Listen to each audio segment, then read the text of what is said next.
Telugu audio Bible లేవియాకాండము 17వ అధ్యాయము. మరియు యెహోవా మోషేకు ఇలాగు సెలవిచ్చెను, నీవు అహరోనుతోనూ అతని కుమారులతోనూ ఇశ్రాయేలీయులందరితోనూ ఇలాగు చెప్పుము, ఇది యెహోవా ఆజ్ఞాపించిన మాట. ఇశ్రాయేలీల కుటుంబములలో యెహోవా మందిరం ఎదుట యెహోవాకు అర్పణము అర్పించుటకు పూనుకొనువాడు, అది ఎద్దే గాని గొర్రెయే గాని మేకయే గాని, ప్రత్యక్షపు గుడారం యొక్క ద్వారమునొద్దకు దాన్ని ముందు తేక పాలెములో వధించినను, పాలెమునకు వెలుపల వధించినను, ఆ మనుష్యుడు తన ప్రజల్లో నుండి కొట్టివేయబడును. వాడు రక్తమును ఒలికించినవాడు.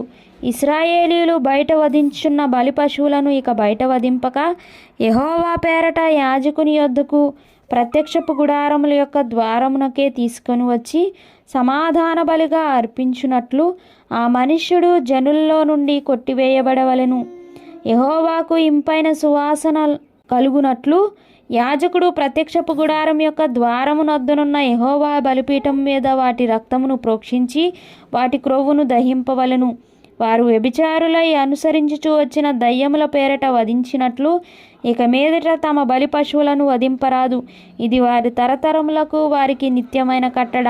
మరియు నీవు వారితో ఇట్లను, ఇశ్రాయేలీల కుటుంబములలో గాని మీలో నివసించు పరదేశులలో గాని ఒకడు దహన బలినైనను వేరొక ఏ బలినైనను యెహోవాకు అర్పింప నుద్దేశము గలవాడై ప్రత్యక్షపు గుడారం యొక్క ద్వారమునొద్దకు తీసుకురాని ఎడల ఆ మనుష్యుడు జనుల్లో నుండి కొట్టివేయబడును. మరియు ఇశ్రాయేలీల కుటుంబములలోనేమి మీలో నివసించు పరదేశుల్లోనేమి ఒకడు దేని రక్తమును తినినను రక్తము తినువానికి నేను విముఖుడనై జనుల్లో నుండి వాని కొట్టివేయుదును.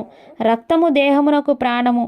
మీ నిమిత్తము ప్రాయశ్చితము చేయునట్లు బలిపీఠం మీద పోయిటకై దాన్ని మీకు ఇచ్చి తిని, రక్తము దానిలోనున్న ప్రాణమును బట్టి ప్రాయశ్చితము చేయును. కాబట్టి మీలో ఎవడునూ రక్తము తినకూడదనియు మీలో నివసించు ఏ పరదేశీయు రక్తము తినకూడదనియు నేను ఇశ్రాయేలీయులకు ఆజ్ఞాపించి తిని. మరియు ఇశ్రాయేలీయులలోనే గాని మీలో నివసించు పరదేశుల్లోనే గాని ఒకడు తినదగిన మృగమునైనను పక్షినైనను వేటాడి పట్టిన ఎడల వాడు దాని రక్తమును ఒలికించి మంటితో కప్పవలెను. ఏలయనగా అది సమస్త దేహములకు ప్రాణాధారము. దాని రక్తము దాని ప్రాణమునకు ఆధారము. కాబట్టి మీరు ఏ దేహ రక్తమును తినకూడదు. వాటి రక్తము సర్వదేహములకు ప్రాణాధారము. దాన్ని తిను ప్రతివాడు మరణశిక్ష నందునని నేను ఇశ్రాయేలీయులకు ఆజ్ఞాపించి తిని.